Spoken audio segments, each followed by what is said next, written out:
പുതുക്കാട് ദേശീയപാതയിൽ നിന്നും നിയന്ത്രണം വിട്ട KSRTC ബസ് പാഞ്ഞുകയറി വഴിയാത്രക്കാരിയായ സ്ത്രീ മരിച്ചു.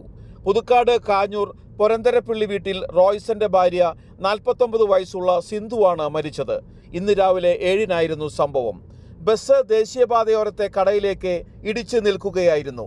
മകളെ ബസ് കയറ്റാനെത്തിയ സിന്ധു തിരിച്ചുപോകാൻ സ്കൂട്ടറിനടുത്തേക്ക് പോകുന്നതിനിടെയാണ് ബസ് നിയന്ത്രണം വിട്ട് ഇടിച്ചത്. തൽക്ഷണം മരിച്ചു. സിന്ധുവിന്റെ മൃതദേഹം പുതുക്കാട് താലൂക്ക് ആശുപത്രിയിലെ മോർച്ചറിയിലേക്ക് മാറ്റി. പുതുക്കാട് ഡിപ്പോയിൽ നിന്നും ബസ് എടുത്ത് ചാലക്കുടി ഭാഗത്തേക്ക് പോകുന്നതിനിടെ ഡ്രൈവർക്ക് ദേഹാസ്വാസ്ഥ്യം ഉണ്ടായതാണ് അപകട കാരണമെന്ന് പറയുന്നു. അപകടത്തിൽപ്പെടുമ്പോൾ ഡ്രൈവർ കുഴഞ്ഞു വീണ നിലയിലായിരുന്നുവെന്നും നാട്ടുകാർ പറയുന്നു.